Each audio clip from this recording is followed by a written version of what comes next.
কালকে জঙ্গলমহলে দাঁড়িয়ে বলেছে ছত্রধর মাহাতোর থেকে তিনি নাকি জঙ্গলমহল চিনেছিলেন। ছত্রধর মাহাতো থেকে অনেকবার এসছেন, লোকের কাঁধে ভর দিয়ে এসছেন, কিন্তু সাফল্য পাননি। উনি ৯২ সালে বামফ্রন্টের মৃত্যু ঘণ্টা বাজানোর জন্য যুব কংগ্রেস সভানেত্রী হিসেবে বেলপাহাড়ি থেকে যাত্রা শুরু করেছিলেন। সে ঘন্টা থেকে আর ঘন্টা বাজেনি। সে ঘন্টার কি হয়েছে সবাই জানে, ঘন্টার ঘন্টি বেজে গেছিল। মমতা ব্যানার্জি ২০০৪ সালে ৯ই আগস্ট বেলপাহাড়িতে এসেছিলেন, মঞ্চ ভেঙে পড়ে গেছিলেন।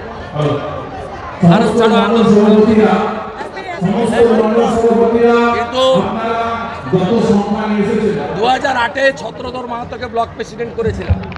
পঞ্চায়েত সমিতির ৩টে আসন আর ৫টা গ্রাম পঞ্চায়েতের সিট, মানে পুরো পঞ্চায়েত নয়, আসন সেদিন তৃণমূল জিতেছিল। এবং তারপরে ছত্রধর জনসাধারণের কমিটি তৈরি করে। এবারে মমতা ব্যানার্জির জঙ্গলমহলের যে সাফল্য, মানে ১১ সালের যে জয়, নয়াগ্রাম আসন, গোপীবল্লভপুর আসন, ঝাড়গ্রাম আসন, মেদিনীপুর আসন, শালবনী আসন, বড়বেতা আসন, এবং ২০১৪ সালে ১৩ পঞ্চায়েত ১৪ লোকসভায় যে সাফল্য, সেটার প্রেক্ষাপটটা তৈরি হয়েছিল ২০১০-এর ৯ই আগস্ট লালগড় রামকৃষ্ণ বিদ্যালয়ের সামনে মাঠের মিটিংয়ের মধ্যে। এবং নেতাই গণহত্যার বিরুদ্ধে জঙ্গলমহলের জনগণ ঐক্যবদ্ধ হয়েছিল এবং জনসাধারণের কমিটি আর যৌথ বাহিনীর অত্যাচার সিপিএমের, তার বিরুদ্ধেই মানুষ মমতা ব্যানার্জিকে আশ্রয় দিয়েছিলেন, ভরসা করেছিলেন। তাই মমতা বন্দ্যোপাধ্যায়ের এইসব গল্প জঙ্গলমহল শুনবে না। জঙ্গলমহল জানে কে হদ কেটেছে আর কে কই খেয়েছে। সিদ্ধান্ত নেবে না ইন্ডি জোটে মমতা বন্দ্যোপাধ্যায় থাকবে কি থাকবে না, সেটা সিদ্ধান্ত নেবে খার্গে। রাজ্য তো কংগ্রেসের তরফে এটা জানিয়ে দেওয়া হচ্ছে স্পষ্ট। তাহলে অধীর চৌধুরীকে ছুড়ে ফেলে দেওয়া হলো কি কংগ্রেসের তরফে? কংগ্রেসের যা অবস্থা তাতে হতেই পারে। এটা কমপ্লিটলি কৌশলগতভাবে মমতা ব্যানার্জি এবং খাড়গে করছে। তার কারণ অধীর চৌধুরীর ভোট হয়ে গেছে, ওই ফেজগুলো ওভার। এবারে দক্ষিণবঙ্গের ভোট, যেখানে কংগ্রেস অপ্রাসঙ্গিক, কংগ্রেস কার্যত অপ্রাসঙ্গিক, এখানে এইসব বলে ইমাম অ্যাসোসিয়েশনকে দিয়ে মুসলমান ভোট দিতে বলছে।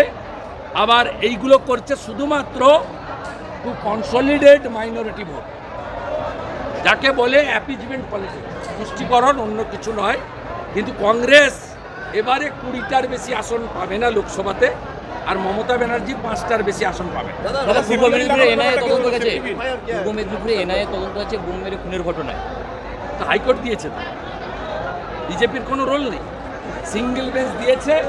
তারপরে মমতা ব্যানার্জি ডিভিশন বেঞ্চে গেছিল, চিফ জাস্টিসের, রিজেক্ট করে দিয়েছে। 56 জনের নামে এফআইআর হয়েছে, ইনক্লুডিং অল কনস্পিরেটার। বিজয় ভূঁইয়া একটা সিনিয়র শিডিউল কাস্ট পারসন, তিনি বিজেপির একজন বুথ সভাপতি। তাকে পুলিশ ক্যাম্পের সামনে মারতে মারতে মারতে আদমরা করে, মারতে মারতে যেভাবে ব্রুটাল, মানে নৃশংস কিলিং হয়েছে, ভাষায় প্রকাশ করা যাবে না। তাই এনআইএর উচিত তদন্ত পরে হবে, চুলের মুঠি ধরে এই 56 জনকে তোলা এবং তিহারে পাঠানো।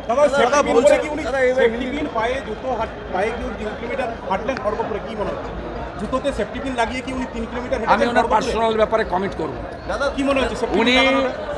উনি গতবারে ভালো পায়ে ব্যান্ডেজ বেঁধেছিলেন, নন্দীগ্রামের লোক জেনেছিল বলে ভোট দেয়নি, আমাকে দিয়েছে।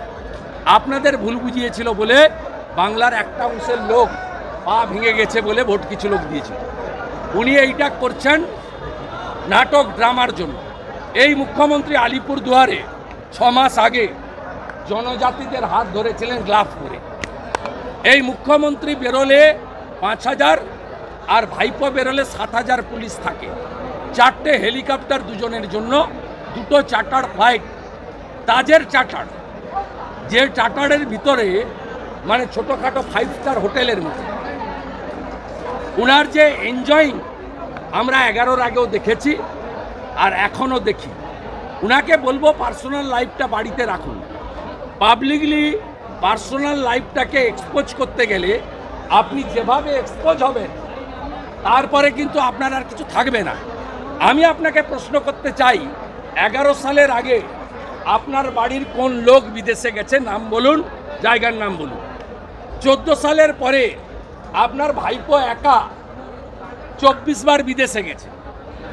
আপনি বলুন 11-র আগে হরিশ চ্যাটার্জি হরিশ মুখার্জি স্ট্রিটে ব্যানার্জি পরিবারের প্লটের সংখ্যা কত?